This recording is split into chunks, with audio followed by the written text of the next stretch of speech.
नमस्कार, खबर प्रधान देख रहे हैं आप और मैं हूं आपके साथ संगीता श्रीवास्तव। देखिए, राहुल गांधी की विदेश यात्राओं को लेकर के अब कई सवाल उठ रहे हैं। इसे लेकर सियासी घमासान अब तेज हो चुका है। 11 करोड़ की घोषित आय के बाद जितना ज़्यादा खर्चा बताया गया है उसे लेकर सवाल उठ रहे हैं। विदेश दौरों पर 60 करोड़ का खर्चा बताया गया है। बीजेपी ने अब सवाल उठा दिया है और बीजेपी इसे लेकर हमलावर है। राजनीतिक गलियारों में अब नई बहस छेड़ दी गई है।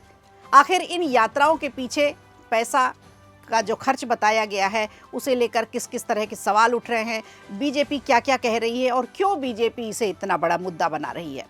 भारतीय जनता पार्टी ने कांग्रेस नेता राहुल गांधी पर बड़ा राजनीतिक हमला इसीलिए बोला है कि निजी यात्राएं, जो उनकी विदेश यात्राएं थी, उसे लेकर के जो खर्च बताया गया है उस पर बहुत से सवाल उठ रहे हैं।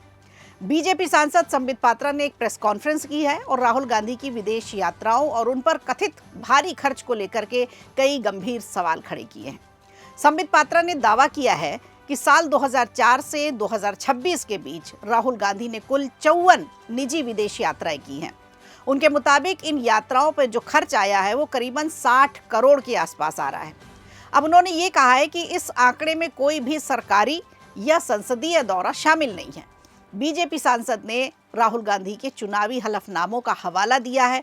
उन्होंने कहा है कि आकलन वर्ष 2013-14 से लेकर 2022-23 तक जो फॉर्म भरे गया है, हलफनामों के मुताबिक 10 वर्षों में राहुल गांधी की कुल घोषित आय करीब 11 करोड़ रुपए रही है। 60 करोड़ राहुल गांधी जी ने व्यक्तिगत तौर पे खर्च किया है अपने विदेश यात्रा पे।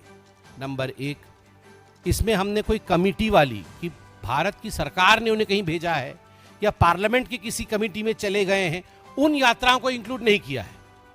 ये 54 यात्रा वो है जो उनके व्यक्तिगत है, उसमें 60 करोड़ खर्च हुए हैं। 10 वर्षों में, विगत 10 वर्षों में, 10 असेसमेंट ईयर में राहुल गांधी जी की आमदनी थी 11 करोड़ रुपए। 11 करोड़ रुपए की आमदनी, 60 करोड़ रुपए फॉरेन ट्रिप में खर्चा। अब बीजेपी का सवाल यही है कि जब घोषित आय 11 करोड़ रुपए है तो आखिर विदेश यात्राओं पर 60 करोड़ रुपए कैसे खर्च किए गए। यानी बीजेपी ने सीधे तौर पर इन यात्राओं की फंडिंग और उसके स्रोत पर सवाल उठाए हैं।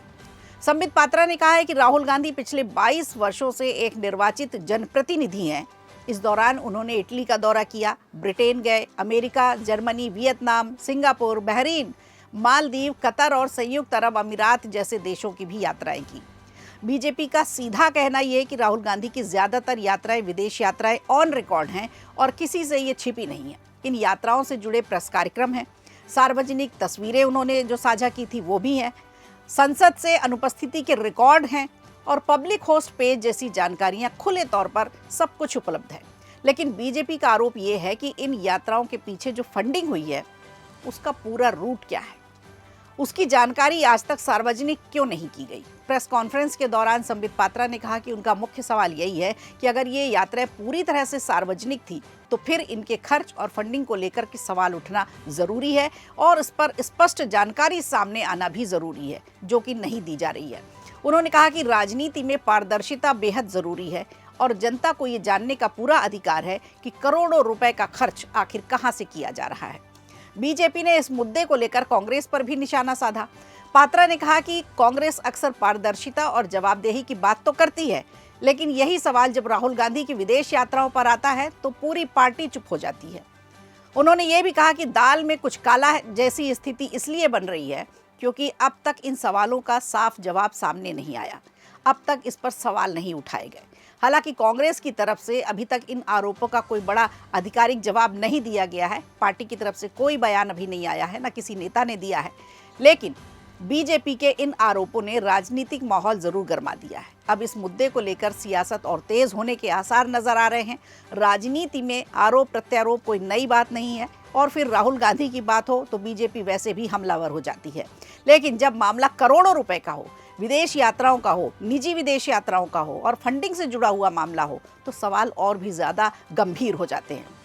अब देखना यह होगा कि कांग्रेस इन आरोपों का खंडन कैसे करती है, कैसे जवाब देती है और क्या आने वाले दिनों में ये मुद्दा संसद से लेकर चुनावी मंच तक और टीवी की डिबेट्स तक देखने को मिलेगा और इस पर कांग्रेस की तरफ से क्या सफाई दी जाती है क्या बीजेपी और इस पर कुछ खुलासा करेगी? इस पर रहेगी हमारी नज़र और आप बने रहिएगा खबर प्रधान के साथ। वीडियो अच्छा लगा हो तो लाइक कीजिए, शेयर कीजिए और कमेंट बॉक्स में हमें ज़रूर बताइए।